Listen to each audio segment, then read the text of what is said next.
Hello and welcome to my 12 Days of Game Pass series. In this series we are playing a different game from Game Pass every day, and at the end we're going to rank them and decide whether I would like to continue playing this online as a let's play, continue playing offline by myself, or if I'm happy with what I've seen of the game. So today we are trying out Citizen Sleeper. This is developed by Jump Over the Age. It was released on 5th of May 2022, and I'm going to read the description because what I mostly know about this game is that it is a text-based RPG type space setting game, and that it's apparently very good. And that's all I know. So let's read the description and get a little feel for what we might be in for. Role-playing in the ruins of interplanetary capitalism. From the developer of In Other Waters, and featuring the stunning character art of Guillaume Singelin. I'm so sorry. Citizen Sleeper is a narrative RPG set on Erlin's Eye, a ruined space station that is home to thousands of people trying to survive on the edges of an interstellar capitalist society. You are a sleeper, a digitized human consciousness in an artificial body owned by a corporation that wants you back. Thrust amongst the unfamiliar and colourful inhabitants of the Eye, you need to build friendships, earn your keep, and navigate the factions of the strange metropolis if you hope to survive to see the next cycle. So it sounds like it's going to be some sort of complex politics. I don't know how complex capitalism actually is, but even space can't escape it. So let's just jump right in and see what to expect, not what to expect, what it is, because I don't know how exactly this is going to play. Oh, we got character classes. All right, let's see. I'm just going to kind of flick through. Okay, there's 2. There's 3. Okay. Let's start here then. So there's an operator. Oh, so we got I don't know how Disco Elysium this game is, but when I've seen people recommending, people asking for other games that may click with them after Disco Elysium, I've seen this recommended a little bit. So I'm curious how the gameplay is similar, if it is at all. So operator. An operator works with drones and high-precision remote machines to perform complex tasks from a distance. Sleepers assigned to operator work are usually cerebral and precise people. That ain't me. I don't know how much I should be trying to roleplay this. Perk, transfer intercept, chance to gain cryo or interface actions. So first I was like, it's cryo the currency, but maybe not. Okay. So engineer. So I guess there's 5 stats. So engineer would be neutral. Work with. Wait, hold on. Yeah, neutral, and then these have +1 for interface and less for endure. So work with machines and physical tools, that's engineer. Oh, I suppose I was like, surely these would be an engineer, but they're working from a distance, right? Interface, work with digital interfaces. Okay. Endure, use strength or strength of will. So this one has less strength of will. Intuit, approach problems with awareness and engage approach problem head on. Cool. Okay, let's read the other ones. A machinist, so this is the engineer. Not good at approaching problems head on. Do they not just want to use a hammer? That works, right? This might be me.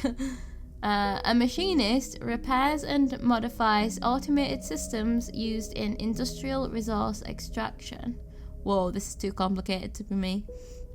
Sleepers assigned to machinist work are usually diligent, careful, and structured people. Efficient extractor, chance to gain random scrap item or engineer actions. Oh, so the first thing's an item and the second one is actions. Yeah, interface actions, gain cryo. So maybe cryo is a currency. And then we have extractor. So the one that I was wanting was endure, so maybe we'll be an extractor. Extractors work on resource extraction, often in hard vacuum environments. Sleepers assigned to extractor work are often confident, self-sufficient, and have a high level of endurance. None of these are me. Perk, photosynthetic skin. Sunbathe, dice action allows energy recovery at home. So this one gets to use strength of will, but approaches problems without awareness. Ooh, what do we want? Like, in the context of the game, operator seems cool. But, even actually kind of machine... I don't really understand the difference with awareness and head-on. But this might be me, because I might dodge around problems if I don't know how to deal with them. And it seems fun to use a hammer. We might go machinist. Random scrap item and engineer actions. Because this one didn't turn out how I thought with the strength of will thing. Because they're like working in a really bad environment. They are self-sufficient and have a high level of endurance. They're confident. I'm gonna go cerebral and precise, diligent, careful, and structured. Let's go diligent, careful, and structured. Machinist. Yeah, I like this. I'm vibing the most with this one, I think. So we have a digitalized human consciousness in a robot body. In an AI body? It'll be a robot body, right?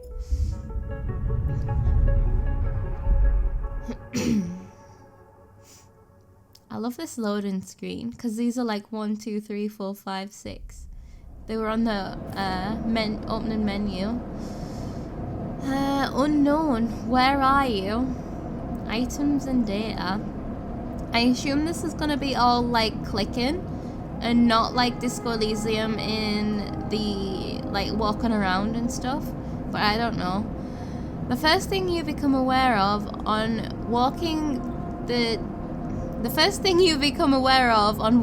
is the disconnect, the delay between thinking and feeling, between wanting to act and acting, minor, almost imperceptible, but always present. Maybe I'm a robot. I feel like this is me. I have like a delay. It's at its worst when waking, when your self has spent many dark hours recalling what it felt like to be real, to be a person, to be in a body that was indisputably yours. I think we should forget that body. That's probably what I would do. Try and like either blank it out, but in the hopes of moving on. You resist nostalgia. It's pointless, especially now. This is the moment to reach out, not curl inwards. This is your moment of escape, even if it feels immediately like you traded one prison for another. Smaller, colder, lifeless. I guess maybe it doesn't feel good to be a robot then? Reach out. You almost laugh, or you would if there was room or even air to do so.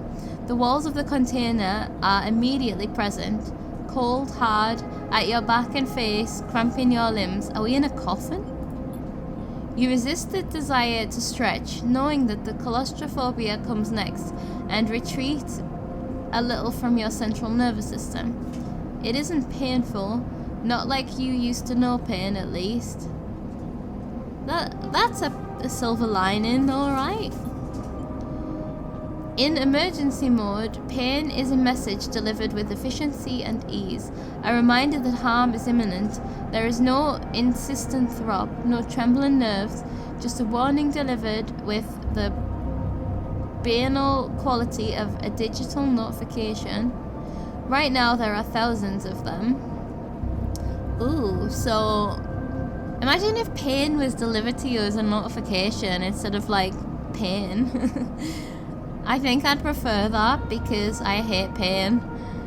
Right, remember the plan or remember the others? I want to remember both.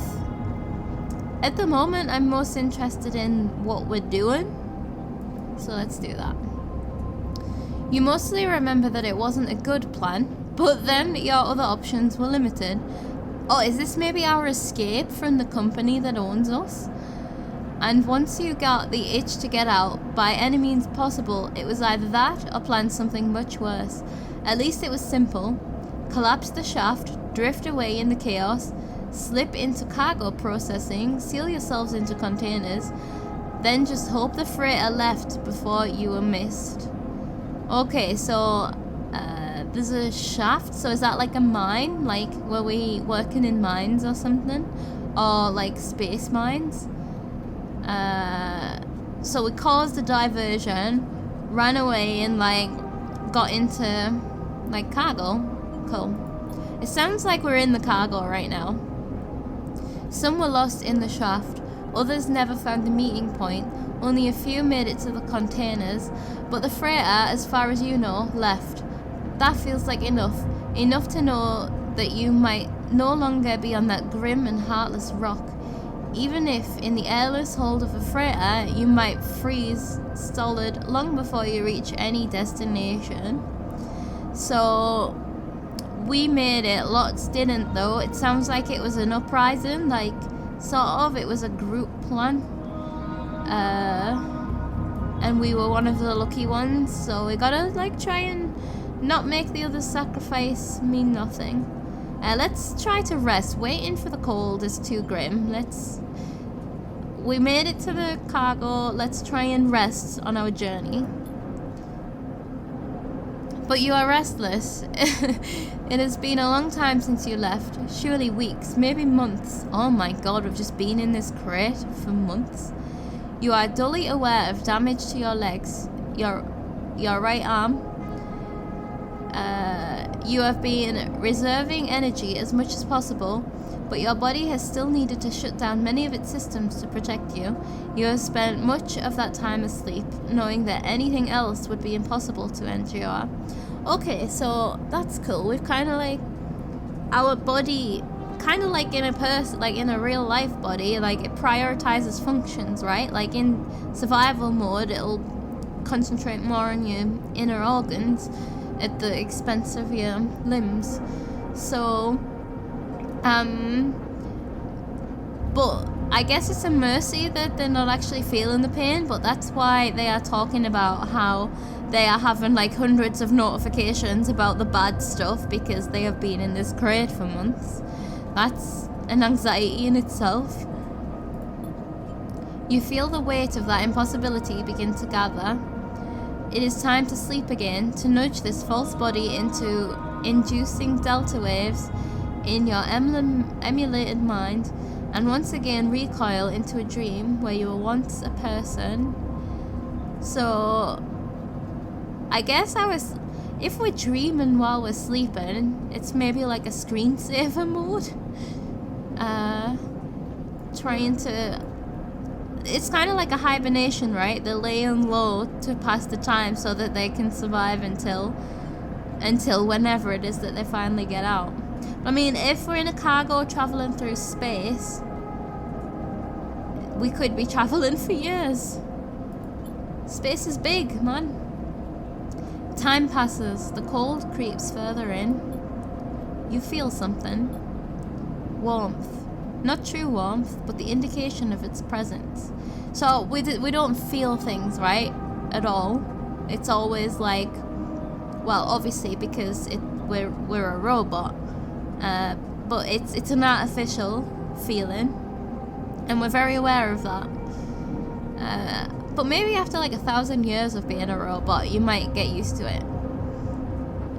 In fact, if you were a robot for that long and then you became a person, you'd probably feel like hypersensitive after that. Right, warmth, not true warmth, but the indication of its presence.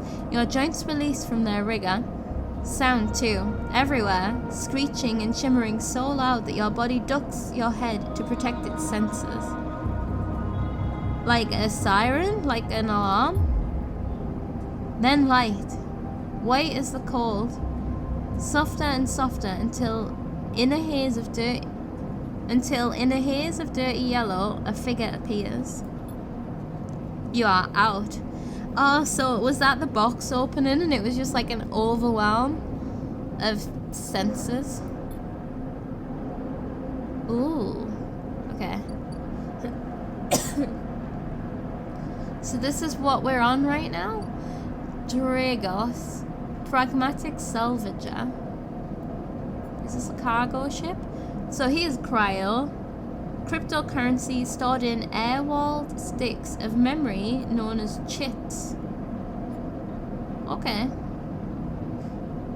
So it's a cryptocurrency, but it's still physical.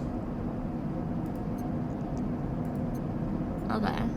Right, I guess we click on this. Wait, what did data do? Nothing. Right, let's click on the flashing. Dragos. Alright, a pragmatic and private salvager. So that symbol that we clicked on was like a person. I'm just trying to take a look at them. I feel like we should try and absorb what these characters look like. He has a robot spider with legs, like legs. Okay, or they, sorry. It has been a few hours since Dragos pulled you from the container. You sit huddled in the corner of his scrapyard, swaddled in the reflective folds of a mylar blanket. Is that like a foil blanket? You are slowly coming back to consciousness, back to life, and you stare at the ornately curving element of an improvised heater. Okay, so he's got us out. He's offering us warmth. He's looking after us, I think. Is he human? He looks like an old human. You are surrounded by angular, incoherent lumps of ship. Some corroded beyond recognition, others still carrying glassy wounds along their edges where a plasma arc sliced them apart. As you trace their ships with fogged eyes, you hear a voice. Okay. Lumps of ships, though. Oh, are we in like a scrapyard? So, sleeper, you all thawed yet?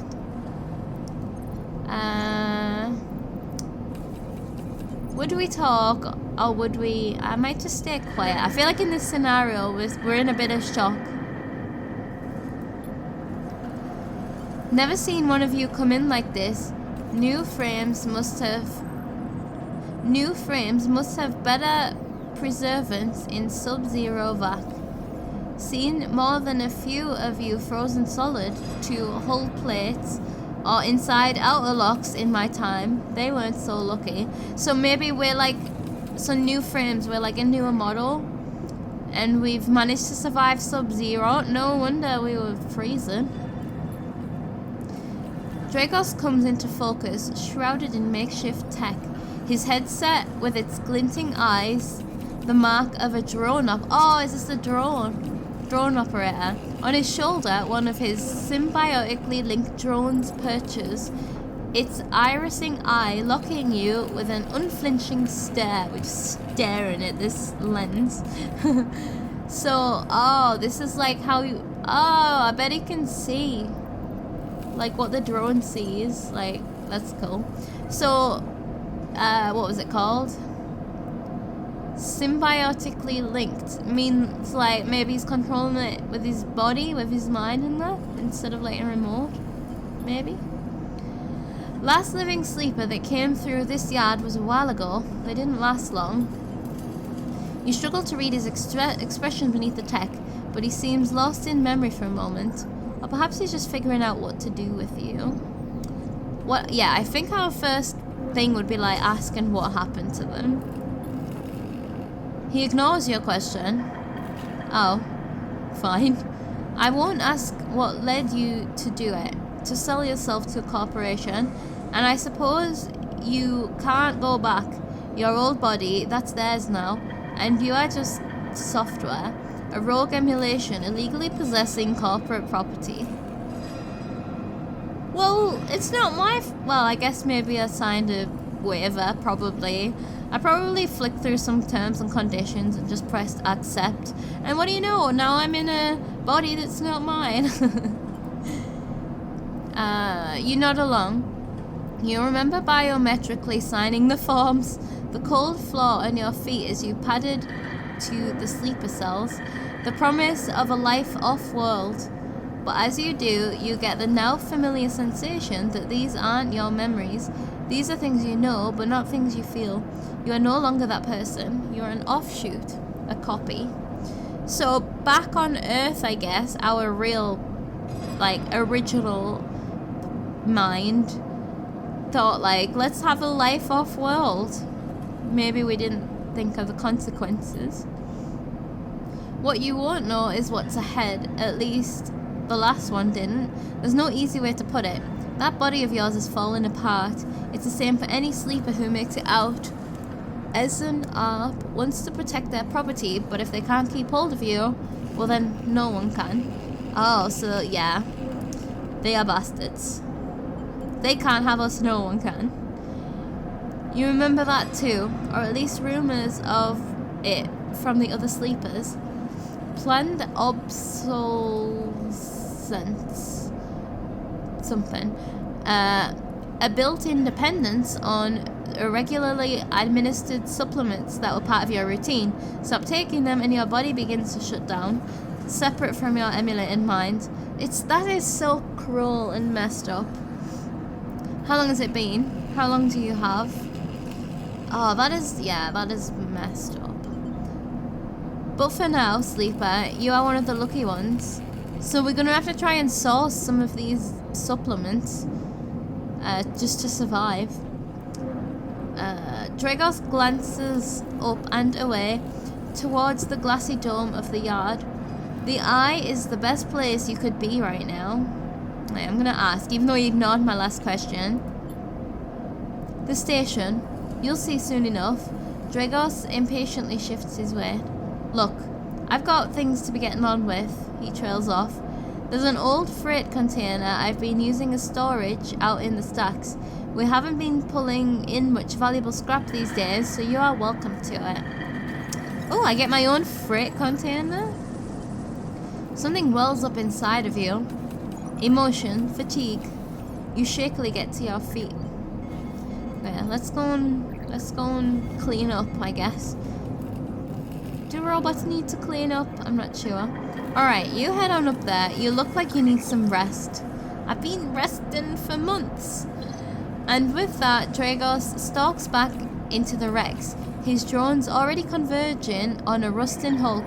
Plasma flashes silhouetting his spindly figure as he returns to work. So his plasma flashes kind of like a welding, like sparks, maybe. Cool, and he gets his drones to like chop up like in hard space shipbreaker or whatever it's called. Right, tutorial introduction. Welcome to Erlin's Eye. So is this the eye? Because he said you'll see. So I thought we were approaching something. Life on the Eye runs in cycles, during which you can talk to characters, explore areas of the station, and perform actions. At the end of each cycle, you need to head to your current home to rest. Resting will move time forward on the station.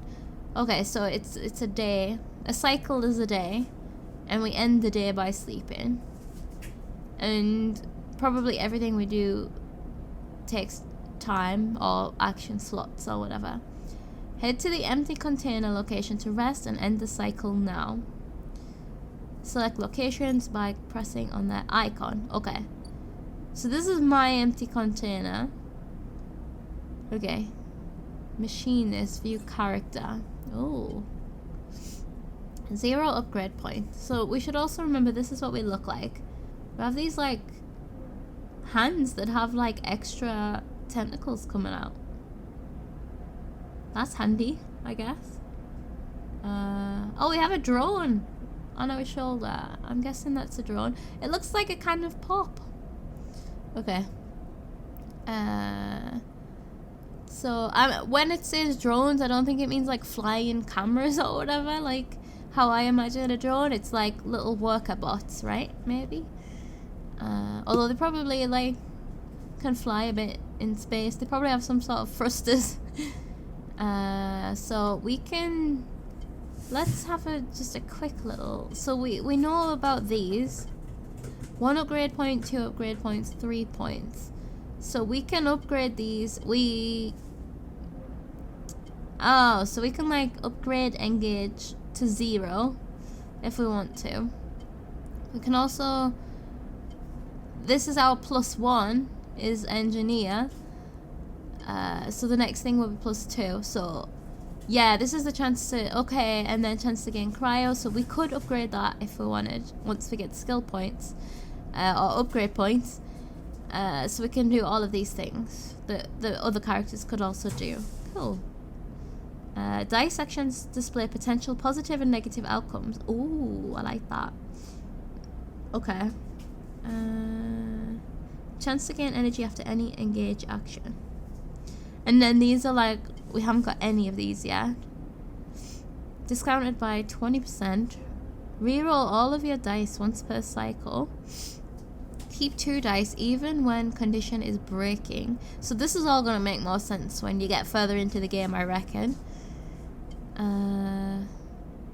Use scrap components at home to repair condition. Which kind of synergizes with this because we have a chance to gain random scrap whenever we engineer things. Cool, so it looks like we'll probably be able to look at that at any time. Let's go to our home.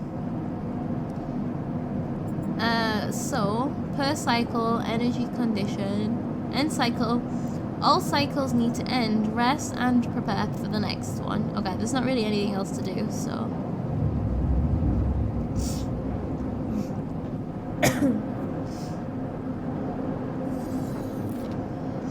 You wake up... Oh, so this is going to be the next day. 4 steel walls. Home sweet home. You wake up curled up in the corner of the container and begin slowly assembling the world around you. After all this time, you find this body, the one you wake in now, strange and disjointed. Its message is readable but somehow wrong. You sit up, pulling the mylar blanket close against the cold. It's a shame we can't turn off the cold settings, so we don't have to be bothered by it. Here you are on this ruined station, millions of miles from anyone you know. Are you still in the system? Did any of the others make it out? It's impossible to know. After all this, what matters? Escape, getting answers, or building a life. So the escape's what just happened. That's the past. Getting answers, I don't know what we need answers for. It feels like building a life is the most important thing, because otherwise what was it for?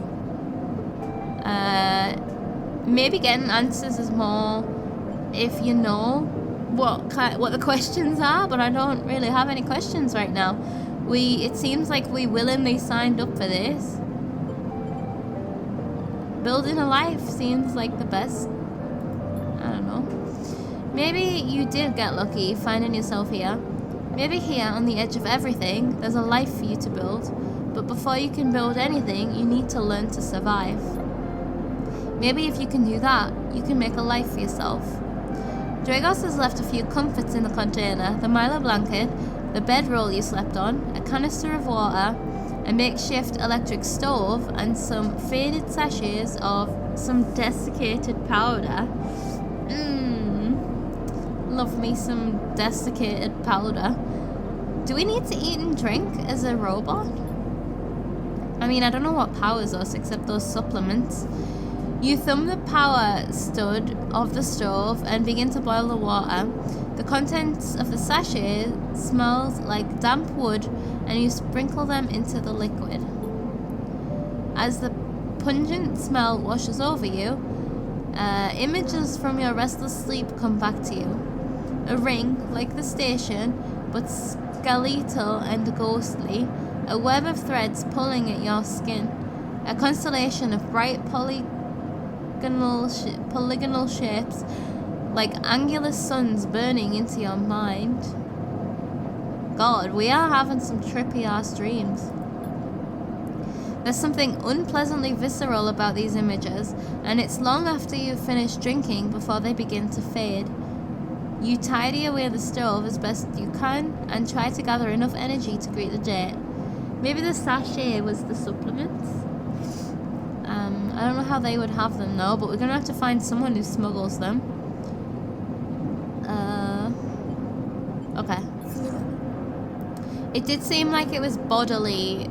The supplements are for the body, not for the mind. So your body will stop working, but your mind will probably still keep going till the end. Being trapped in, horrible. Okay, tutorial. Condition, action dice, and energy. Your condition represents the current state of your artificial body. Okay, condition, yeah. It depletes by 1 segment each cycle, but can also be damaged by violence, injury, or lack of food. If your condition bar empties, you will suffer a breakdown. You'll have to figure out how to recover your condition now that you no longer have access to corporate pharmaceuticals that were keeping you alive. Okay, so this is like health. Action dice. At the start of each cycle, you roll your action dice. These dice can be used to perform actions on the station. The number of dice rolled is based on your current condition. The worse your condition, the fewer dice you have. Once you have used your dice, you cannot take any further actions and must rest to recover them, ending the current cycle. But then when you end the current cycle, the next day you also then have less condition, so then you get less dice, right? This seems like a downward spiral. We really do need to find a way to keep on top of the condition. And then energy, you also need to eat to survive. Oh, this is represented by your energy bar. You can refill your energy bar by eating, but first you'll have to find somewhere to get food. Your energy depletes by 2 segments each cycle. If it becomes empty, you'll be starving. When starving, energy loss becomes condition loss, and your condition will deplete at a double rate per cycle. Okay, that all makes sense. So, energy is like, this is our entire life. This is our daily. If this gets bad, we start dying faster. Okay. Why would you make robots that need to eat? That seems counterproductive by the company, except for, I guess they are messed up and they don't care. And they want people to not be able to live as long as if they're not working, they're not allowed to live. Yep, that's how it works. So, right, our condition is already not great. We are pretty hungry. Now I don't know how to use these dice. I guess if our condition was more, we'd have a 5th one. I guess I have to press leave.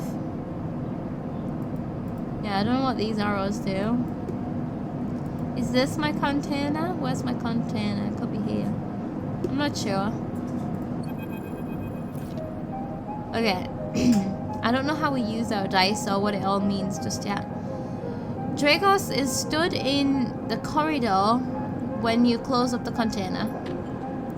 He is still wearing his headset, and in the harsh light of the corridor, you realize it's implanted. Oh, damn. A drone sits on his shoulder, its cache of sensor eyes rapidly irising. How are you feeling? So, his eyes have basically been replaced by this screen. This drone is his eyes. He can't take it off. How are you feeling? Let's go okay. You know, all things considered. The drone chirps. Good to hear.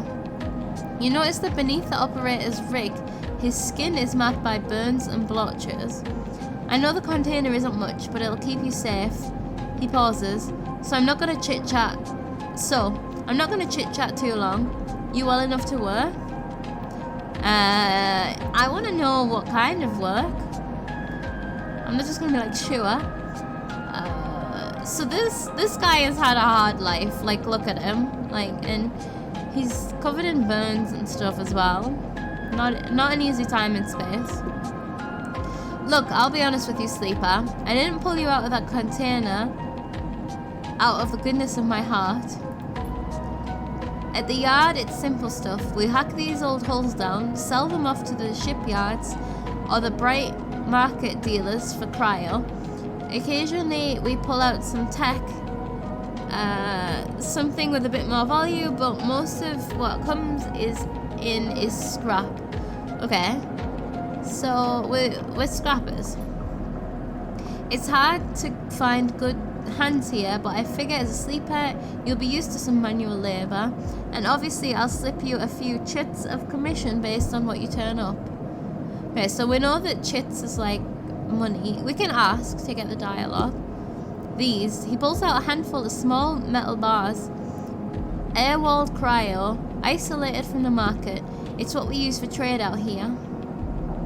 Oh, that's why we have it physical. It's like cash versus what you've got in your bank, right? This is cash in hand.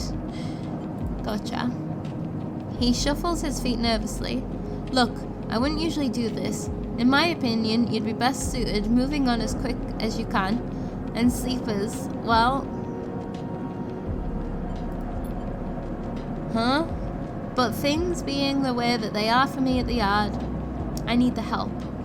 Okay, so he doesn't... What, do sleepers bring negative attention or something? Probably, since we're like probably fugitives from the capitalism people. The capitalism police. Why? Tell me your situation. Things are a little tight, that's all. I owe a little cryo to a client here or there. He pauses, thinking of something else to add. Look, just come down to the yard when you are feeling fresher. There's plenty to do. So we get a commission. He still gets like a lot, and we're helping him work off his debt. Are you in the shit, Dragos? Are you in the shit? Right, will do. He nods distractedly and turns to walk away, the drone hopping along ahead of him. See you later, he calls back. This seems like good work for us because we are a hands-on, hammer-in-hand person. I think it'll be therapeutic, smashing up some ships. Looks like it's time to get to work. Yeah, okay. So, this is our home for now. Drago's yard. Decaying scrapyard. This place is pretty huge.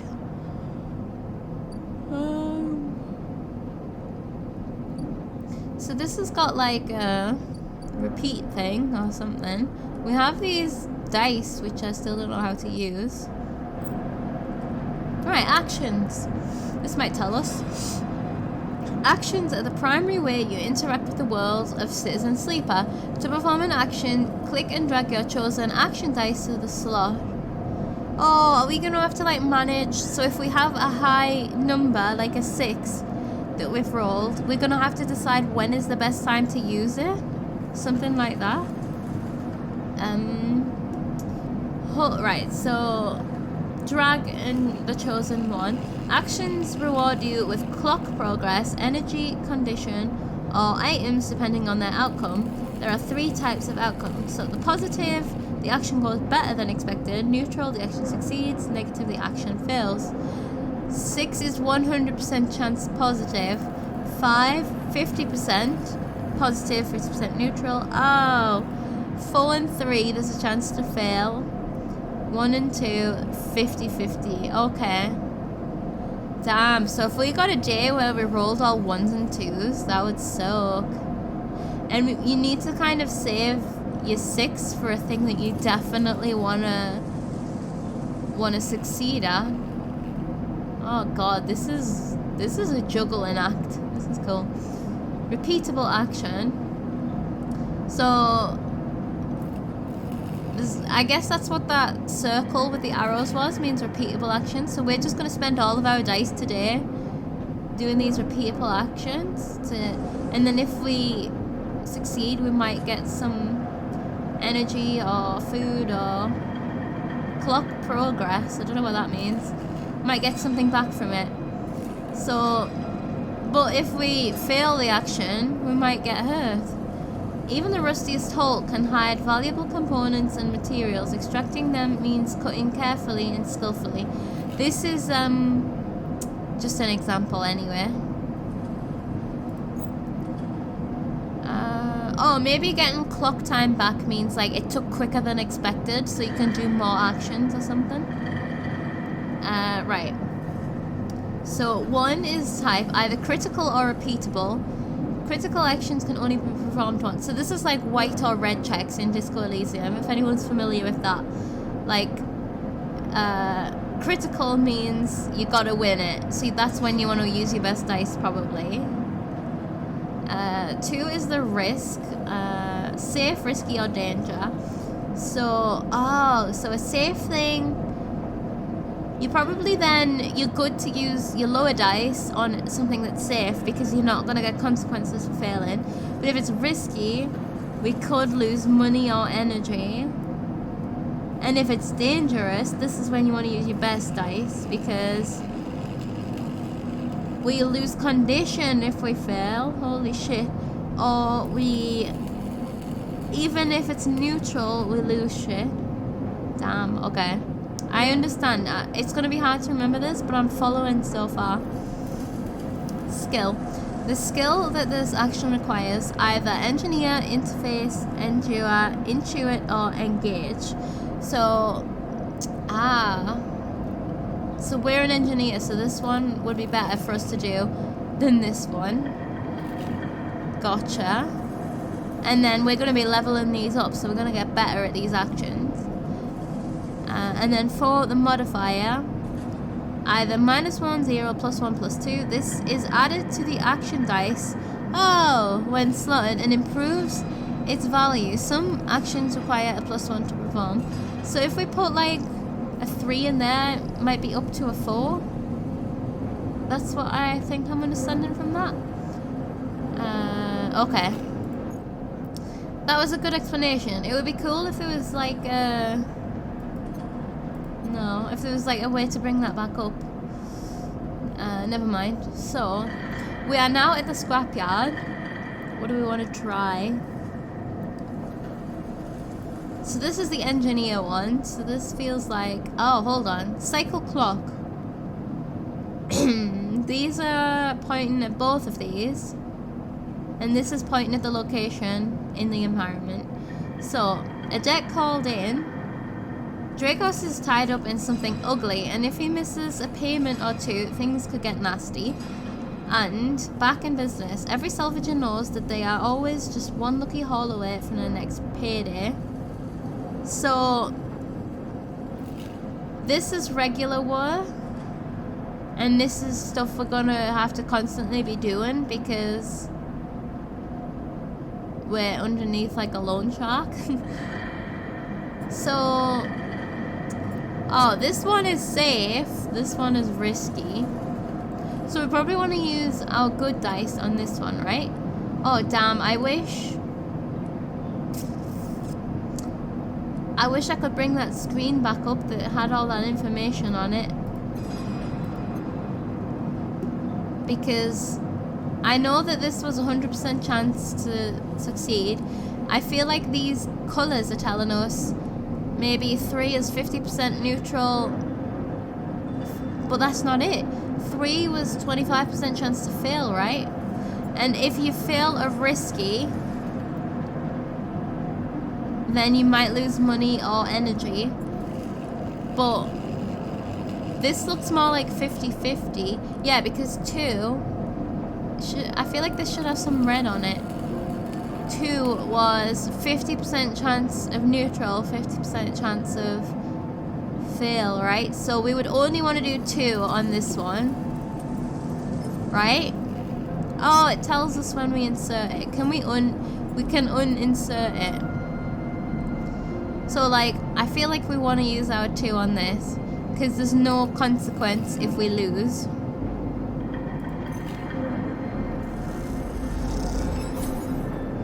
So, alright, I don't know what happened there. Clocks. Actions often progress clocks. So that got filled in there. Clocks are displayed below the actions that fill them. Okay, so this was the action. This is the clock. And they track your actions and see... Hold on. Clocks are displayed below the actions that fill them, and they track your actions and how they affect the world. Filling a clock means that something good or bad is about to happen. Right. Some clocks, such as the one tracking Drago's death, are cycle clocks. These clocks tick themselves once each cycle and can complete without player input. Any active cycle clocks will be displayed on the icon for that location. So these can tick themselves once each cycle. So this is going to get full, but we can speed it up. Okay. But is this, once this is full, is this going to give us something good or something bad? Because they might just come back and say, we need interest, bitches. And I don't want that to happen, because then we're wasting valuable time. So, I mean, this is a way of teaching us, right? This is still pretty safe.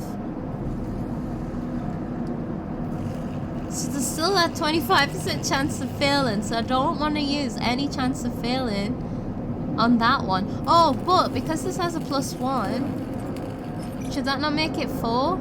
Oh, it's still the same. Right, let's... I also don't know how to help with the debt thing. I don't know how that works. Let's do our 100% positive. I'm assuming we're using all of our dice in here today. And we're an engineer, so it should be good. Oh, survive, find a doctor.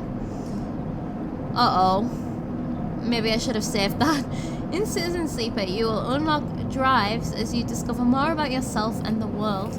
Drives guide you in pursuing specific objectives depending on which path you wish to take. You can track drives, and any track drive will place a yellow marker on locations that will help you pursue your goal. Access your drive menu via the arrow button in the top left of the screen. So this is quite like our quest marker, I guess, our quest log. You are now free to explore Erlin's Eye and make a life for yourself here. We're free-ish. Except we're still trapped under capitalism in space. Try tracking a drive to help you survive. That rhymed. Look for food to keep your energy up and a way to recover condition. God damn, we've got a lot to do. Fill clocks to progress stories and find new opportunities.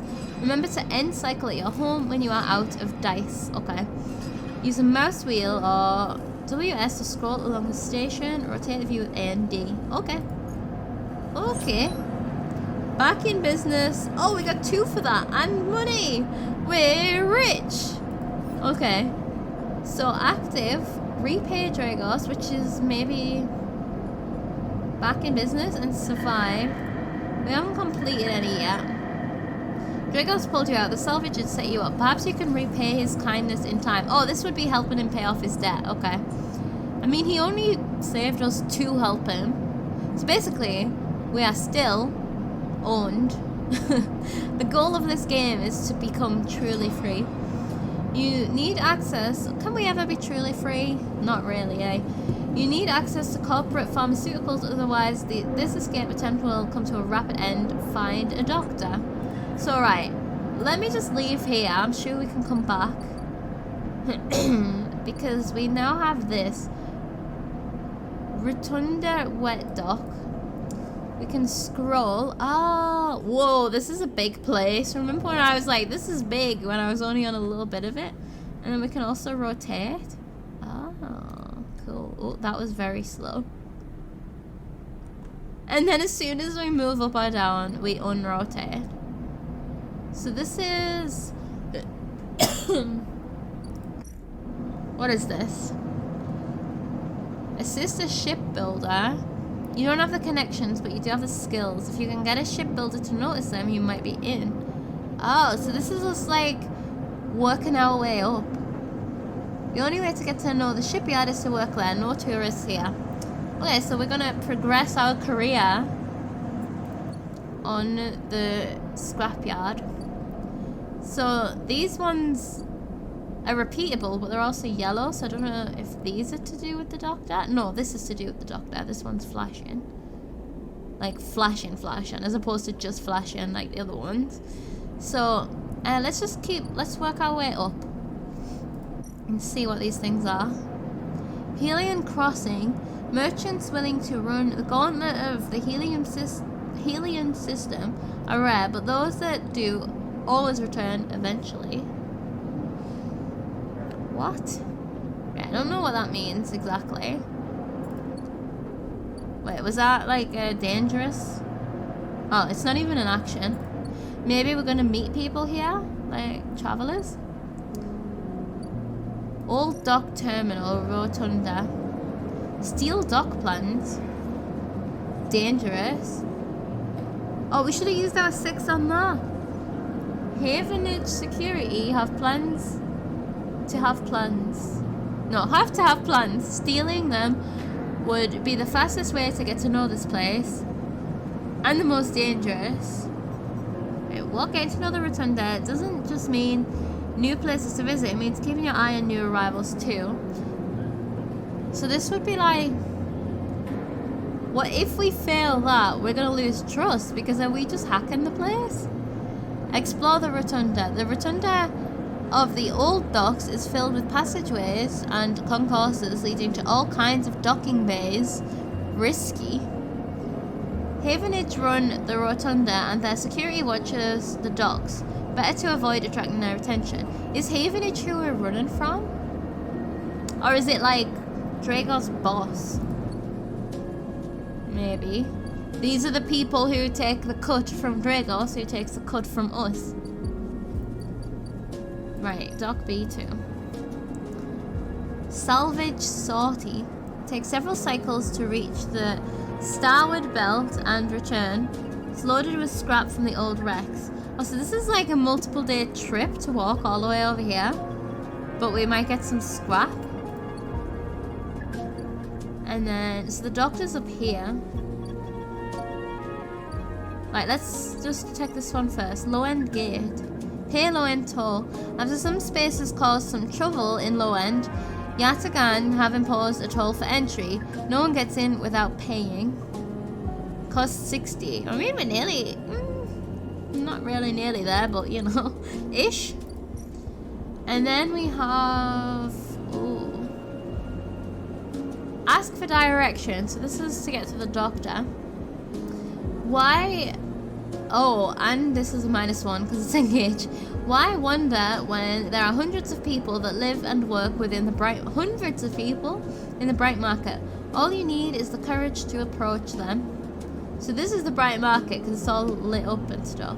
But this is dangerous. This could go heavily wrong. In fact, it will go wrong. Right.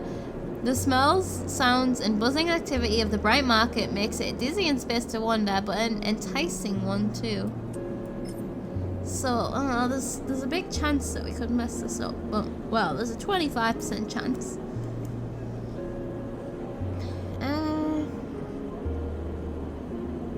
So this only needs 3, but this is urgent. We need supplements to survive. We can't pay him back if we're dead.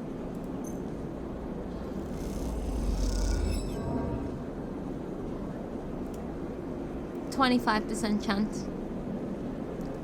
God damn it. Lost in the crowd, you struggle to keep a sense of direction. You sit in an alley, exhausted, with no idea where to go. I'm doing it again. What's the chance I get that twice in a row? There is statistics for that. Would it be like a 12% chance? Less?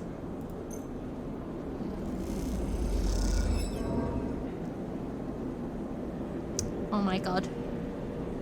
I'm starving. We're gonna die on the first day. This is terrible. I'm trying to find food and supplements to live, and we fail. Okay. Well, we're just sitting in an alley all day. That's fine. This is bad. This is bad, bad, bad, bad, bad, bad, bad. And it's the end of the day. What can we do? There's no food. Dragos could have told us where to get some food.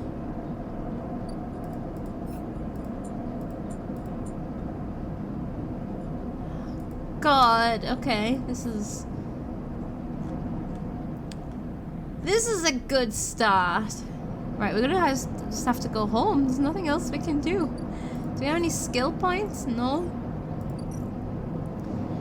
And we're gonna lose double tonight. We're gonna lose 2 then. Starving. Okay. There's nothing else to do.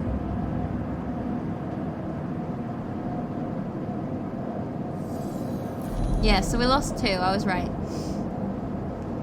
This time, you don't wake up. Instead, the ghost of the station, that shifting skeletal ring, surrounds you. For a moment, you are gone, absent from your own body, stretched out across a colourless void. Then the connection begins to establish themselves, threads tugging on the edge of your mind. So is this like the ether, like just the internet? Sort of. These threads become vectors of exchange and then extensions as you feel your thoughts slipping away down them, dissolving into the millions of distributed nodes they connect to. You see the station. No, you feel the station like a web of texture in a smooth black liquid. Let's not touch it. Even though you have no eyes, no sight, you feel the map of the station. No, not the map of the station, but the map of its connections. It is a looped cloud with spokes and spires that jut out into space. It's an ingrown thing full of obsolete loops and severed pathways. It's a system, a map, and a territory all at once. So are we like mapping out this place that we are? You notice a tugging feeling pulling at you insistently, as if it were a small child. Somehow it is pulling you in 2 directions at once. You look down. All of a sudden, everything shuts off. You come back trembling into this unfamiliar body, both yours and not yours, all at once. You find yourself standing in the container, eyes now open to the dark steel walls. You feel a change within you, a shift. Really? What? What was the tugging down 2 directions at once? You close your eyes for a second and you feel it waiting there. The station splayed out across your mind, a storm of connective nodes waiting to be explored. And then it's gone. Have we accidentally hacked into the place? Oh man, we get less. This is brutal, because if you get less... oh, we're gonna have to use this to find a doctor, right? If we get less things as we do worse, but that's when we need more. Like, how are you ever meant to come back from that? Okay. Like, I want to do this, but we're gonna die. Oh, so this, when this fills, which it fills itself, something's gonna happen. We're gonna get an arrival or something.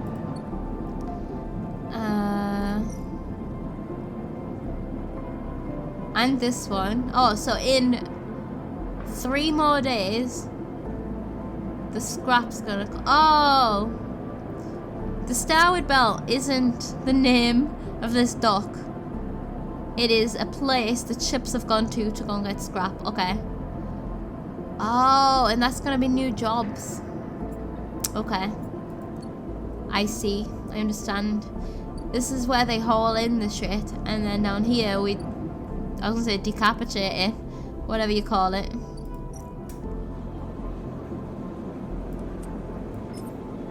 %.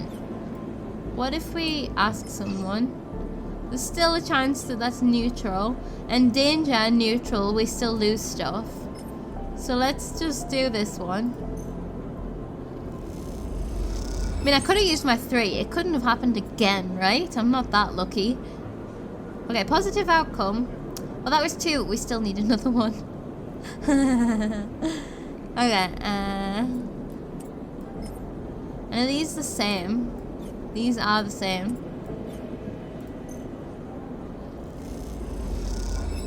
Yes! Okay. Now what? We've filled in the clock. I still don't know what data does. Oh, the slum doctor. Hab block. A decaying habitation block. Next comes a call from the enforcer at the door. You shuffle down the flickering hallway towards an open apartment door. You keep your head down and your shoulders high in the queue, trying not to bring attention to yourself.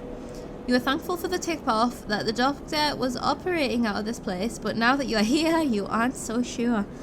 The gang enforcer on the door, the flickering light strips, the decaying hab block, they have all made the long queue a test of your nerves, but your options are few, and without a supply of stabilizer, this body, your body, will... You suppress a shiver and shuffle forward to the front of the queue. Is that like a habitation block, like apartments or something? You try to find something to distract yourself. Let's look inside. You lean against the door frame and look into the apartment. The entryway is dark, punctuated by the green indicators of stacks of steel containers. You lean in and see amber light flickering through a far doorway, screened with plastic sheeting, beyond which blurred shapes move. Sounds like someone's getting murdered in there. Like, this is to stop the blood getting around. The slap of the enforcer's palm against the doorway jerks you awake. Wait your turn, he growls. I was just looking. After a few moments, a figure pushes through the doorway and you catch a distant voice. Send in the next one, Toshiro. The enforcer jerks his head and you slip inside, passing through the dark entryway and pushing through the plastic sheeting on the far door. The room beyond is bathed with a warm light. A floor-to-ceiling transparent panel gives a full view of the bright market sealed roof and the buzzing traffic above. Wait, above? Oh, because it's space? Oh. And for a moment, you are transfixed by the motion. Sabine, a doctor in Bright Market. Come sit, calls a sharp voice, and you see a silhouetted figure turn away, replacing the plastic sheeting over the frame of a simple folding bed. You make your way across the room. Oh, this is like a plastic poncho as well for like PPE. Cool. And is this the doctor bag? Cool.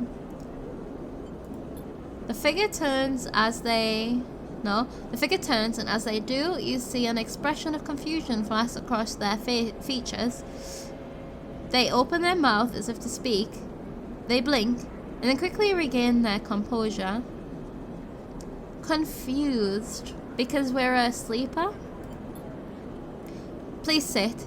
They gesture to the bed and then turn to an open case of tools on the table. You sit. Sabine turns, a compact diagnostic scanner of some kind in their hand. They hold it to their eye. Remain still, please. This is a person of few words. Their tone is clipped and businesslike. You stare ahead, still dazed from their expression when you first entered. Fear, recognition, sadness, unmistakably etched across their face. I guess they don't have supplements and they know what's going to happen to us. And they have experienced this before. How long have you been on the station? They ask, the scanner still to their eye.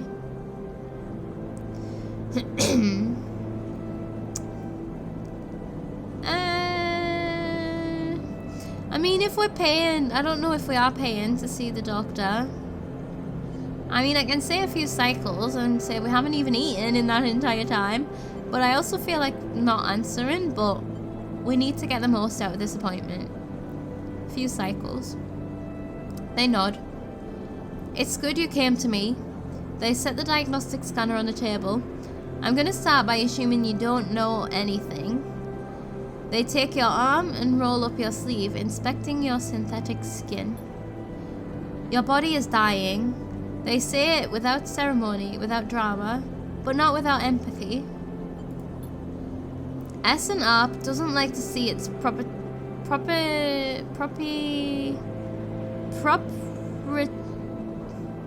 something technology let loose to prevent bodies like yours, frames as they call them, from being stolen, repurposed, or in your case, escaping. They build in a process of so-called planned obsolescence.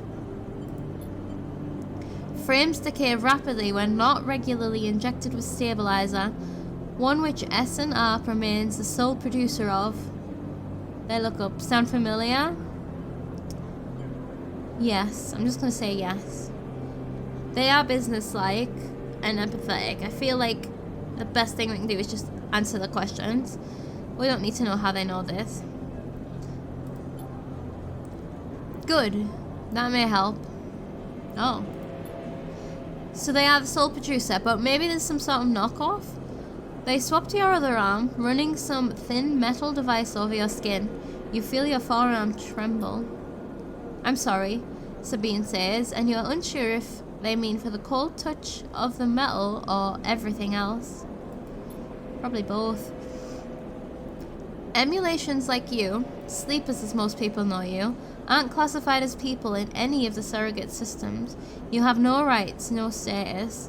They focus hard on the inspection of your arm, and S&ARP has no reason to release stabilizer into the market. Okay, we aren't people. We aren't anything. We have no rights. So why would, like, the part I don't understand, why put a human consciousness into the robot and then give it no rights? Why not just not put human consciousnesses into the robots, you know? It doesn't need to have a consciousness. If it's there to do a certain job, make a program that does that job without making it sentient, you know?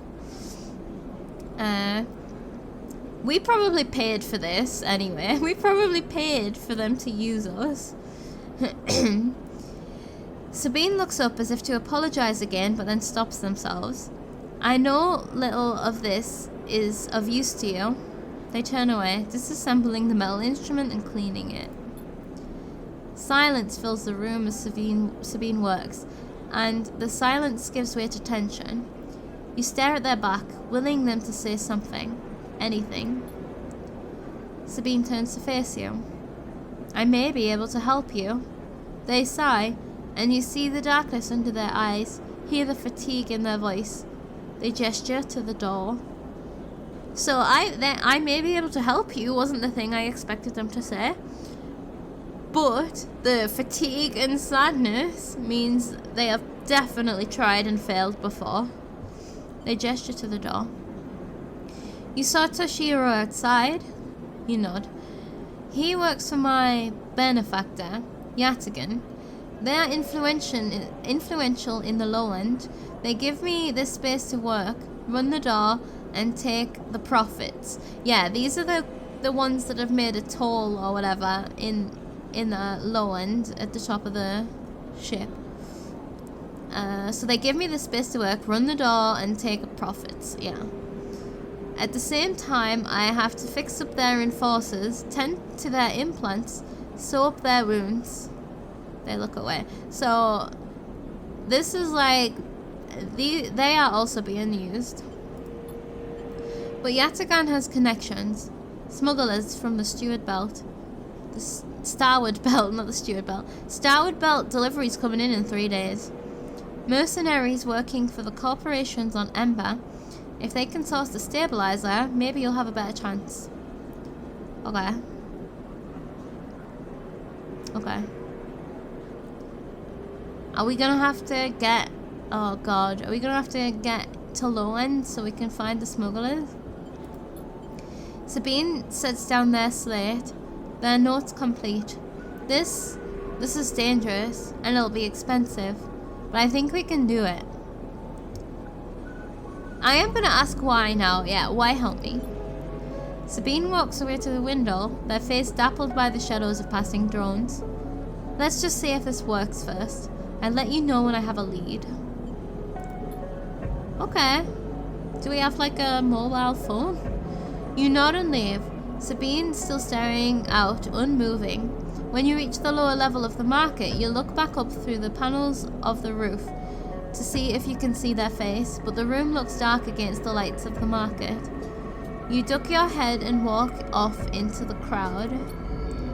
Okay, so we're waiting now on... Yeah, wait for Sabine to acquire the stabilizer.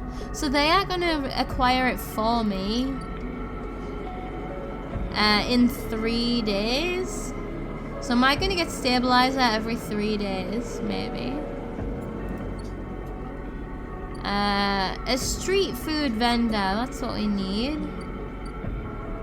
Hardware exchange. Oh god, what is this? Sell components. The alt exchange is always hungry for new hardware to buy up, break down and sell off if you are happy to supply it. So we could sell scrap components to get food, health, energy, whatever. I don't have any though. That means we need to get to work. Or play the exchange. The flow of chits and components in the exchange is complex, but a sharp eye and some tight trades can net you a good margin. So again, this is like...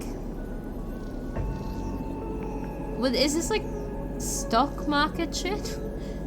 It's risky.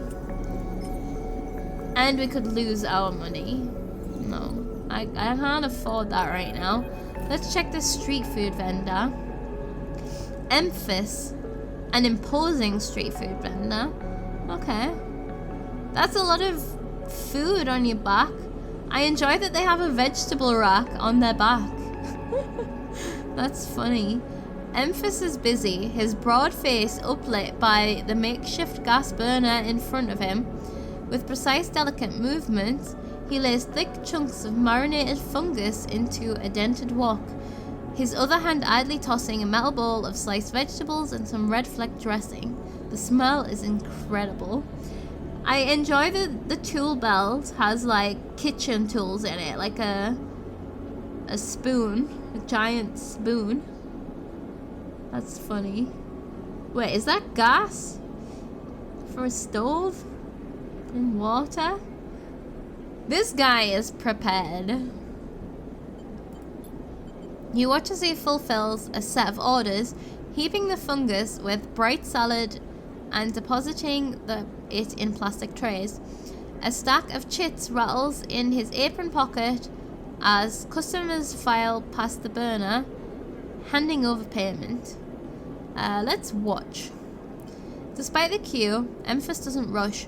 He dresses each portion individually, squeezing precise slugs of liquid from an assortment of bottles into the bowl of torn leaves and bright slices before tossing them loosely together. Occasionally, a waiting customer might mutter something about efficiency, but Memphis remains steady in his process. I like that. That's calm, cool, collected, despite the people being impatient. He's making sure he does his best salads.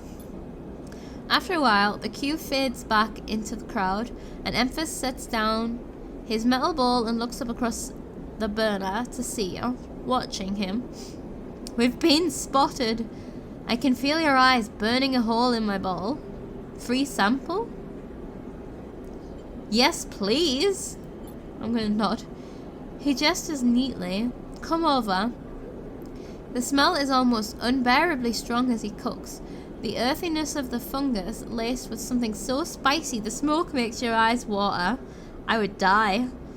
The heat from the burner is like a bonfire, and your skin hardens in its glare. Maybe we could get a job as a kitchen hand. I know you sleepers, Memphis says while he cooks, his voice deep but clear. I should try and do a voice. A hard life, a lot of stories. That was my deep voice. He glances up from beneath his cap with piercing eyes. I know. So you have also met sleepers that have had hard lives and lots of stories. And you meet another one now, and maybe that's why he wants to help us. You begin to tell him about your journey to the eye, and he nods as he cooks, his eyes never leaving his work. You tell him of the confusion, the pain, but also the sense of possibility, and its sudden arrival. You tell him of the cold and dark of the container, and the endless cycles spent within it. Now it seems, you tell him, like some dream, you tell him, like some dream that you once had but can never forget. You tell him that the eye excites you and scares you, and you're unsure where to walk, where to look, what to do. Eventually you tail off, running out of words. He probably knows as well, like you could definitely tell that we didn't know where to look when we were just staring at him cooking. He places a plastic tray of steaming fungus in your hand. I'm guessing it's mushroom, right? I'm imagining this as being mushroom. That's why I'm not like, ugh. Next time we can talk more. Next time we can talk some more. But next time, you pay. Fair enough. He slams a heavy hand against the button on the burner's side and shuts it off. The roar of the flame and its impressive heat fades. Next time then, sleeper. So he doesn't have much to say about our story, but he has given us some food to help us out. He waves you away and begins to oil the wok. Before you turn back to the alley, you notice the geometric patterns of circular scars across his forearms. These, each surrounded with a constellation of glinting pin marks. Are they like gang symbols? You walk away, and as you do, you take a bite of the rich, spicy, delicately sweet fungus. Your taste senses light up in a fusion reactor. You'll be back. I'll be back. Hell yeah, I'll be back. Alright, let's see. Oh, so this is giving us some more things. We know we're waiting for this one. We can toggle tracking. Oh, we can toggle tracking on each thing. I'll probably just try to manually manage this.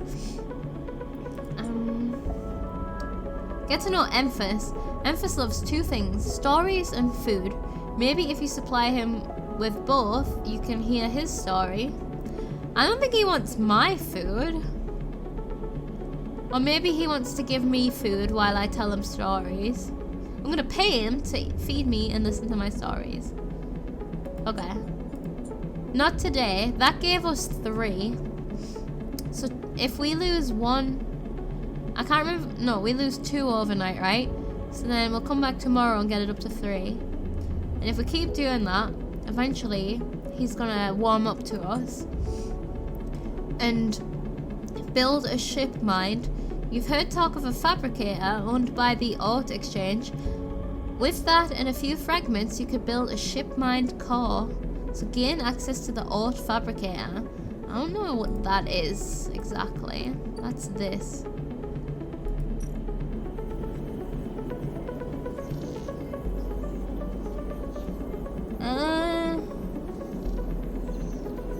Yeah, I don't know. Oh, here. Trusted trader. There's an old ship mine fabrication stack in the back of the market, but only trusted traders can get access to it. So we need to sell components to be able to build some trust for this. Okay. Which we selling scraps, isn't it? Which we will do once we get some scraps. But I'm not sure how to get scraps yet, except I think from work. So I think we've looked at everything here. This is coming in 3 days, which I assume this is when Sabine will get my supplements, which might give us a bit more. Like, it might be every 3 days or so gives us an injection. But we'll have to pay for it. She said it was going to be, they said it was going to be expensive. So, let's do some work. I think that's all we can do now. Let's hope it's not negative. This is just filling itself up. Yeah. So in 1, 2, 3, 4, 5, 6, in 7 days, we should have helped him pay his debt. So, do we want to do the risky work?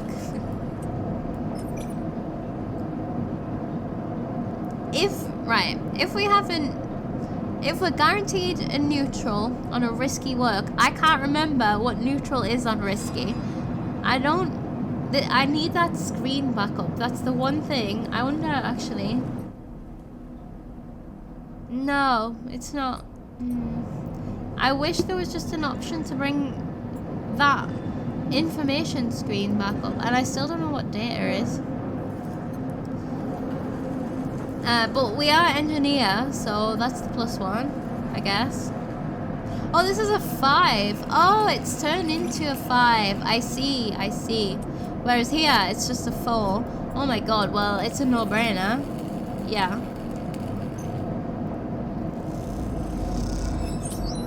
Hey, we got some money. So, back in business. Oh yeah, so... Oh, we could finish this tomorrow, potentially. Oh, in a couple of days. And that's everything right now. We only got money, we didn't get scrap. I mean, money's good. I don't know how much the food costs, though, and the medicine. It's gonna be tricky to balance, I think. Yeah, see, this is a repeatable 3 days. So, it's time to go to sleep. I don't know if we should be checking back at these every day. I don't think we need to. We should just be checking for new things, though. Like this low-end thing. I don't think there's anything... Oh, we need to pay. Yeah, that's right. I don't know why we would want to go up there yet. So that's like the more rich part, and these are the guys that control everything else.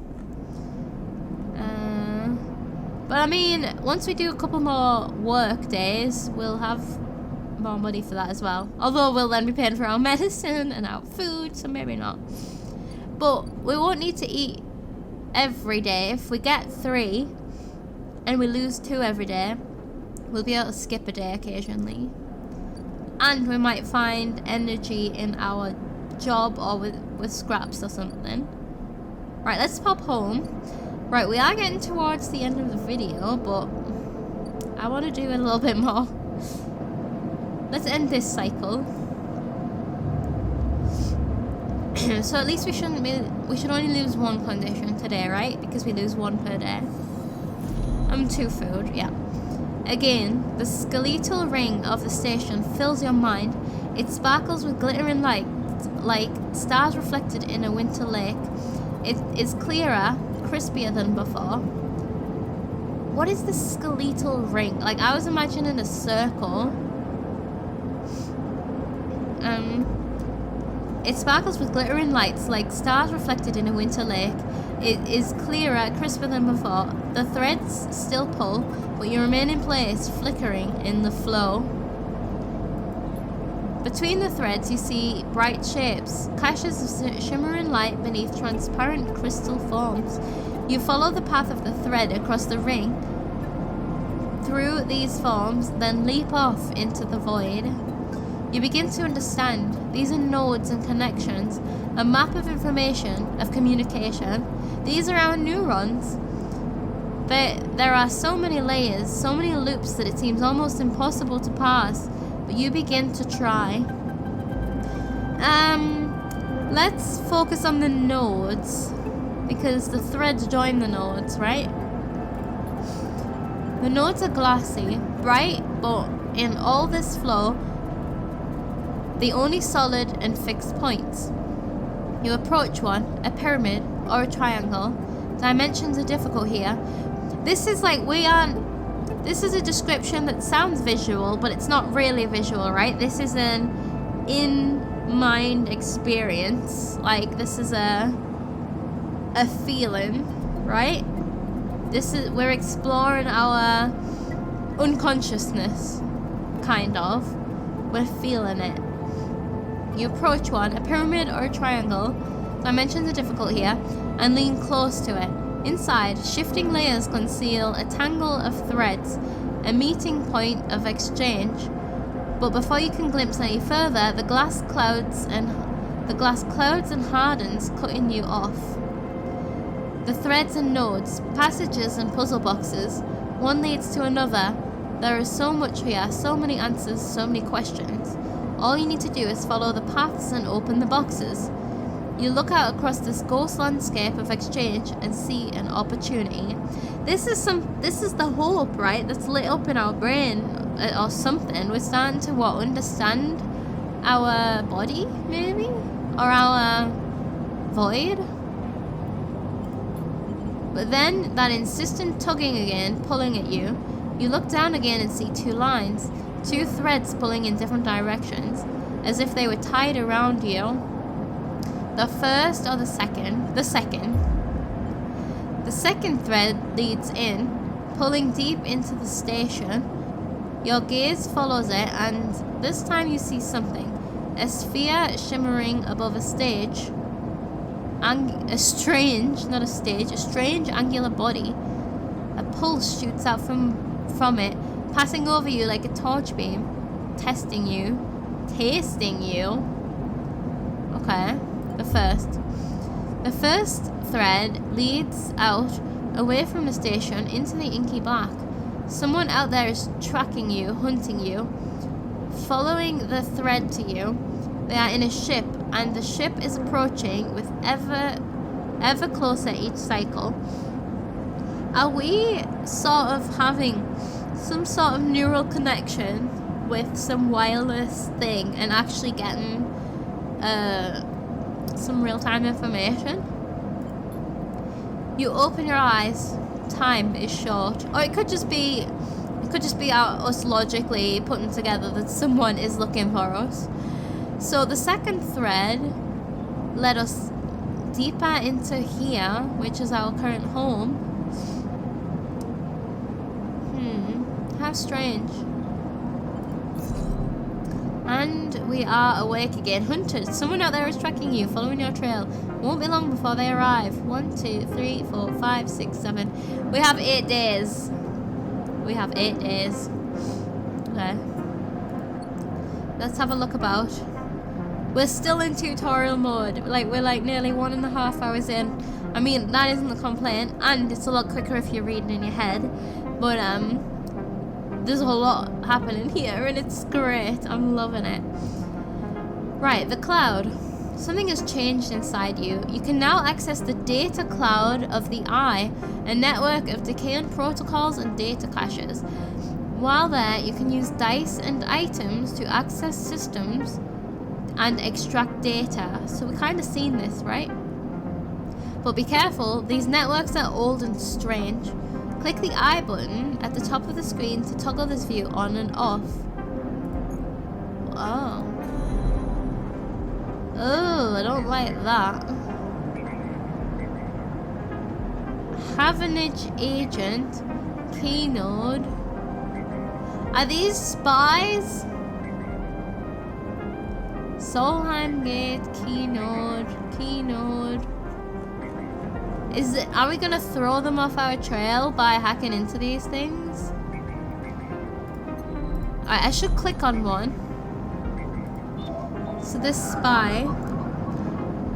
Havenage agent. Havenage, not Havenage. Data actions allow you to extract data from the network of the Eye. They work like dice actions, but in order to unlock them, you must match your dice to the one displayed on the right of the action. Okay. If you have a +1 or +2 modifier in the interface skill, you will be given more possible dice to match. You can use any dice that matches the dice displayed. Once unlocked, the data can be extracted. Okay, so we have to also set aside some dice. We have 2 2s, right? And a 2 isn't going to get us that far in the real world. So we might do this and see what it means. A Havenage member is broadcasting on the open network from here, leaving them open to data extraction. Yes, we have inputted an exact batch, so we shouldn't fail. Extract data. Okay, we have a neutral outcome, data. We got some data. So a cache of raw data from Havenage hardware. Oh, I don't know. Oh, maybe we can trade in this as well. Like scraps and cryo. Okay. So we've done one. Has that vanished now? And then we should see. So this one also needs a 2. Oh no, this is the one we just did. Let's see what this gate is. This gate conceals a network of systems which has been untouched since the Solheim collapse. Input 1 Solheim cipher. We do not have a Solheim cipher, but when we get one, we know what to do with it. This node is orbited by the remains of corporate countermeasure broken long ago by hackers. So we could do this one. Oh, maybe that other one isn't one we've done. No, we didn't do this one. What am I talking about? And then keynodes, Haven Gate. This one needs a Havenage cipher. This gate keeps traffic out of the Havenage shipyard's internal network. The correct cipher can grant you access.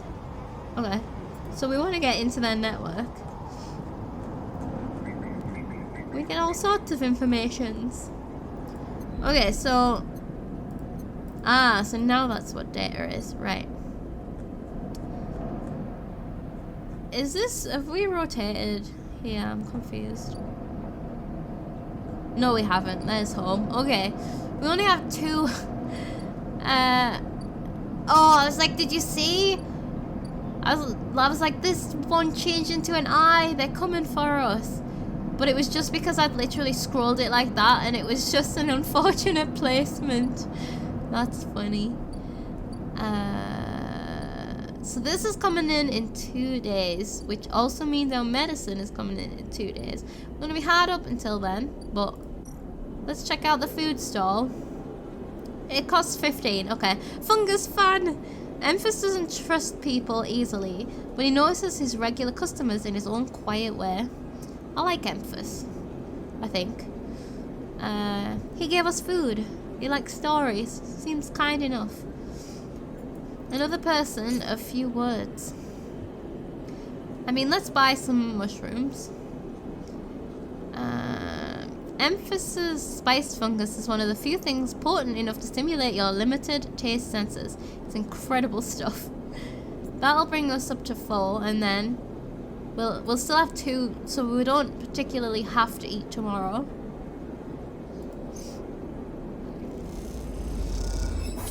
And 3 more times of doing that, and we'll become a reliable customer, and he will maybe talk to us a bit more.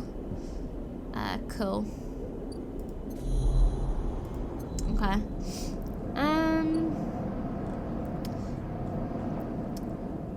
And then I think we just work for the rest of the day then. We're still waiting on this. This is awesome. This is really good. So yeah, we have to decide whether to work or whether to do more hacking. The only thing is, I don't know what the hacking does. We get this data. I don't know what to do with this data. Have we been to the shipyard? Oh yeah.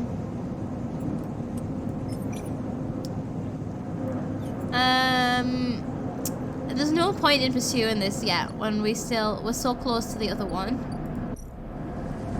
Alright, I want to fill this up.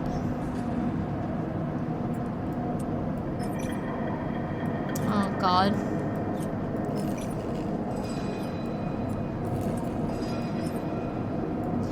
So we might as well even use our 2s in here because it becomes a 3. Yeah. Oh, we can use it for the other thing. The 3 becomes a 4, which doesn't change anything. Okay, right. The other idea, though. Wait. Oh no. Oh, that's a 1. Okay, hold on. Wait, I would have to write these down. That's a 2. It actually would be good to have these written down in front to be able to, like, unless they change every day. So that, you know, like, we need many 2s for this. That needs ciphers. Maybe we buy ciphers with data. This one needs a 3. And at this point, we might as well use the 3 and then just use the 2 on the other thing. Except we need 2s for this as well. But we haven't done a key node.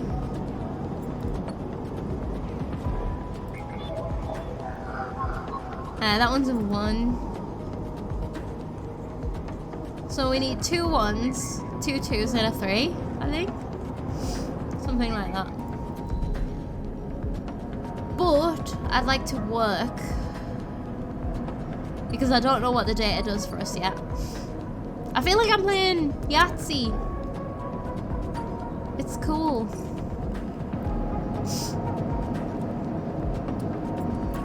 Oh, the other thing to consider is because our dice are low, we probably should use them on the data because there's so much of a risk that we're gonna fuck this up. Whereas when we have higher dice, that means that we'll do better at our work and we don't need the higher dice for the data. So we should do data. I'm gonna do keynote. I'm gonna do the 3. This one.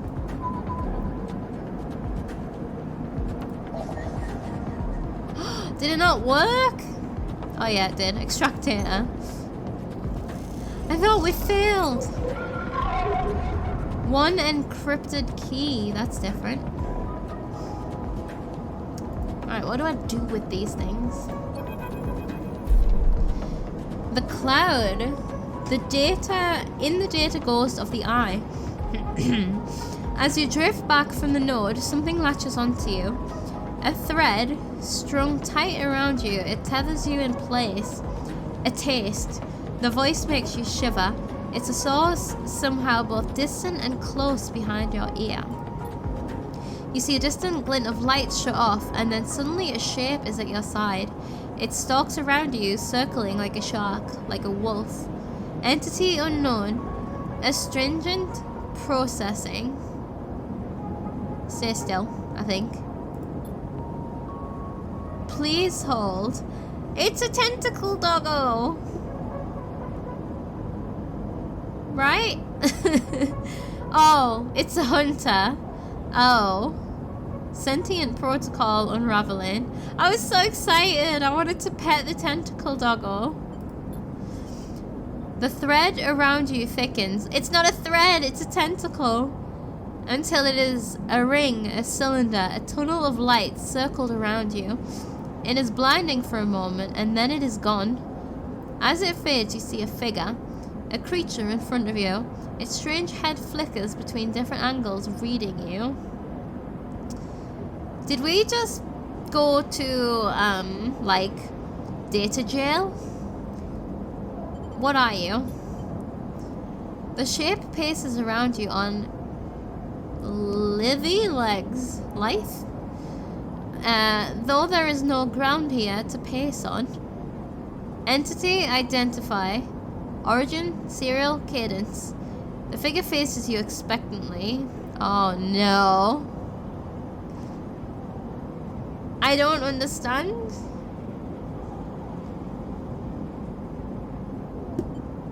This is bad news, right? We shouldn't have done this. Let's stay silent. Uh-oh. Refusal. The figure's strange head rotates. We're getting hurt here. Brackish signature. Of and not of. Attempting interface. As the figure speaks, more threads begin to spiral from its head. Thick, snaking, vine-like ribbons that flex and wave. They approach with intent. Can we run away? Can we outrun this? Or should we comply? If we comply, it might make people come here faster. It depends if this is... The hunter could be hunting for lost souls that need help, right? That could be a possibility. Ooh, a stream of passcodes able to unlock the station's aging maglocks. Okay. I think we should run. Uh-oh. You kick off and glide away through the cloud. The threads surging after like predatory tentacles. They follow, wrapping the space around you until you are held within a web. A tangle of tentacles closing in. We're in the literal, figurative, metaphysical web. Stop. Hunter halts its threads, its head twitching. Entity. Your identity is unknown. We only seek to correct illegalities. Can you confirm your legal right to sentience? I am a person. Incorrect. You are an entity. Uh-oh. All at once, Hunter's head is directly in front of yours, blocking your vision. You stink of their taste, the ones from the sealed dock. Hunter shimmers with fury. I will find access. I will interface. Sealed dock? An entity hides in the rotunda. You are its puppet. Huh. Hunter extends its razor-edged thread. I will not be diverted from my task. It glows with murderous intent. So there's someone else here that's hiding? Or is that me? Because of my hacking. Strike. You lash out with all your force. Not a physical strike, but a focusing, a spike of interference leaping out like a tip of a spear. Hunter stumbles, shifts, separates. We've just psycho blasted him. Okay, wake up. You open your eyes.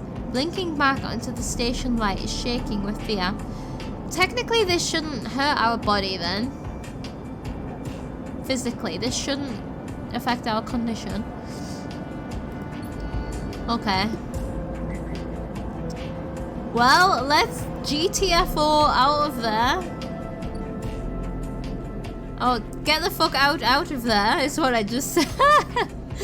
Yeah, double out. Let's just double check some things. We still don't have any scrap, which is a shame.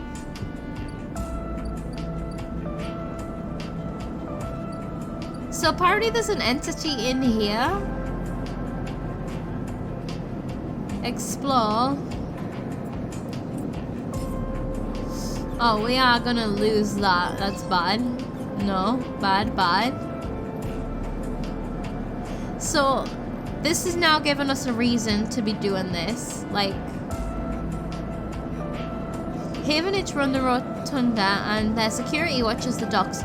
So that was probably the security, right? That hunter. Better to avoid attracting their attention. So if we explore 3 times, we will then get on their watch list. Is that what that's saying?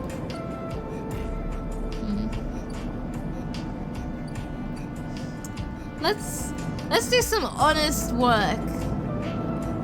Honest work to end the day. Please be the right 25%. God damn it! Okay. What did we get? We lost a thing, but there was a yellow thing. Oh, I think we got some money? Maybe? Oh, how can I be so unlucky? There's 75% chance of that not happening. And it's happened 3 times out of like 4. But I would never be that lucky on the lottery. It took me 2 years to win like a £5 on the lottery for getting 3 numbers.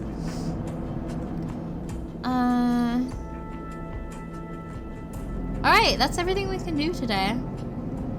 And that's going to be the final day, because as much as I feel like I could play this all day, that's going to have to be the end of the video for now. Let's go home and end this cycle. Oh god. Hunted. Yeah, okay. And we were just about caught.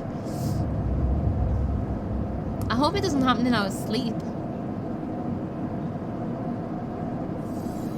We didn't dream. We really need supplements, because we're just getting less and less dice. Although it'll be interesting to decide what to do with these, but that's gonna have to wait. Oh, the container. As you close up, a voice echoes down the corridor towards you. Sleeper, wait up. Why am I just gonna walk away from that? Feng. I think that's an F.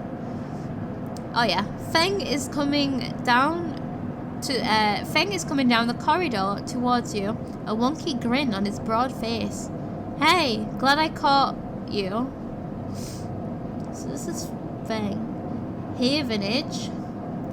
Were you one of the no, you're a human. It's like, are you one of the escapees? Is that a juice box? Let's see. Do I know you? He grins. You do now. He puts a hand on your arm. I've seen you hanging around. Just wanted to chat. You staying in that thing? He nods back to the container, shaking his head. Rough. It can be hard to get a start on the eye. I mean, I like having a shipping container. It's mine, you know, my own personal space. He looks away down the passage. What was it old Erlin said? The eye opens for us all. Nice idea, but well, not always very practical. He glances back at you. We do our best, but it isn't easy.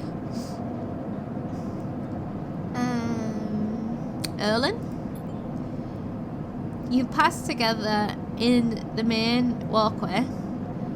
No one's told you about Erlin. He's the founder of this place. That's why it bears his name. Havenage should organize some seminars. He laughs. Not really my department, though. I'm with systems. Yeah, let's ask about Havenage. We've seen it often enough. Think of us, or you work for Havenage? I guess these aren't the people who are hunting us. Think of us as an administrative association for the Eye. Depending on who you talk to, we either emerge as a response to, or a continuation of, Andre Erlin's original union. He smiles. Personally, I avoid the topic. He stops you in the quiet passage. Look, that's not what I'm here to discuss. I've been seeing some unusual network activity and, well, I know a little about you sleepers. I have a small proposition for you. He glances around, but this is not the place for it. Oh? I have an office just across the way. Give me a cycle or two to prepare. Then, when you are settled, stop by. He lowers his voice and gives you a dark look. In truth, I need you. If what they say is true about you sleepers, well, there's work to be done. Havenage is sus, right? And we're gonna get to the bottom of it. He pats you on the back, his voice bright and dark. His voice bright and his dark look suddenly gone. Stay clean, sleeper. He walks off down the passage, raising a hand in farewell. Can we trust this guy? I want to. Seems cool. He has work for us, but is this a test? I don't see why it would be a test. This is like a place for, like, all sorts of waifs and strays, right? This is a haven. Hence the name Havenage. Okay, and we are going to end this one here. One more day and we find out what happens when something comes in at the dock. And we get our... hopefully get our medication. We are going to have to eat again because we freaking lost some of our energy at work. 25% chances. And yeah, I think like we could potentially use one of, like, we could use the one in the ether thing. And then we could definitely use this to do some work. to do some actual good work. We could actually try and see if we could fill in the work bar. And that might give us some scrap or something, which we could maybe then use to go on exchange. Because I would like to exchange things also. So we have so many plans. It's just the end of the video, unfortunately. I do hope you guys have enjoyed that. This is 100% on my list to continue as a Let's Play. I would really, really like to do that. I think I'm starting to discover that some, like, obviously I want to play a variety, but games that have a lot of reading, I think I prefer as a Let's Play game. Definitely compared to a stream game, because I can just kind of take my own pace with it, and I find it easier to just read the game rather than reading the game, reading chat, etc. So like, obviously my Let's Plays, I've done visual novels and stuff, and this is like borderline that. So this is definitely in my criteria of any word heavy games. I am very happy to put on my Let's Play list, and this is one that I definitely want to continue. My list is getting longer and longer by the day, apparently. But that's great. That means we have so much content. I'm going to need so much Game Pass. This is hilarious. But that's okay. I just can't wait to play all these games. Like, this is a one where I was a little hesitant because I was wondering if it would get the Disco Elysium treatment of getting an update a couple years down the line with voice acting, because I am so grateful that I didn't play Disco Elysium until it had voice acting, because it's so good. Like, I can't imagine the game without it, and I don't even want to watch any playthroughs without it, because it's so, like, such an integrated part of the game for me. And so games like this, I was a bit hesitant in case that happens down the line, but at the same time, I don't know if they are going to do it, so what's the point in waiting? And this is working out well for me. This is less reading than Disco would have been anyway. Like, the conversations are shorter. There's, like, it's very different gameplay. And it's actually more of a management sort of game than what I expected. And I love that. It's like, it's given me vibes of the, like, Yes Your Graces and stuff where you need to try and divide your resources. The Pale Beyond as well, where you need to try and divide your resources and still survive and still try to make progress. And it's always like hanging on in there. So 100% would like to continue this as a Let's Play. I hope you guys enjoyed, because I seriously did. This is fantastic. And that is the end of day 5. That is day 5. I was like, is it day 5? Yes, it is. That is the end of day 5 of 12 days of Game Pass. I really hope you enjoyed. I apologize for my voice, and I'm just coming off a sickness, so I'm feeling a lot better, but obviously my voice isn't 100% yet, but hopefully that didn't detract from any enjoyment. And I will see you guys tomorrow for some more games from Game Pass, some more secret games. If you enjoy, you know what? I started trying to do like calls to action at the end of these videos, like and subscribe, blah blah blah. I can't do it. I just can't do it. If you have enjoyed, you could consider liking the video if you would like. If you enjoy my content, I mean, people know that they can subscribe. It feels so stupid just asking. I understand it's like sort of a marketing thing, having a call for action, because some people, it might trigger them to do it or whatever, but honestly, if someone wants to subscribe, they're gonna do it. So I think I'm gonna stop doing that, because I feel very uncomfortable asking for it. I clearly never got good at it. What I do feel comfortable is, if you have enjoyed this, you can check out the rest of my channel, because there is all sorts of stuff on there, and I am happy enough to recommend going on there and having a look and seeing if there's any other playthroughs that you would like to look at, because I've done a lot of games like this. There's a full playthrough of Disco Elysium on there. There is visual novels, one called Exit Corners. There is the full Zero Escape series. So many games. An indie showcase that I did recently called Scarlet Hollow. That was excellent. I want to play the rest of that game. So go and check those things out. And if you do, here we go. So and you can subscribe if you would like to see the rest of my 12 days of Game Pass, because we aren't even halfway there yet. You'll be notified every day as these videos are going out daily until the 5th of January. So join us to celebrate Game Pass games. Thank you so much anyway, and I will see you tomorrow for another super secret surprise game. Goodbye.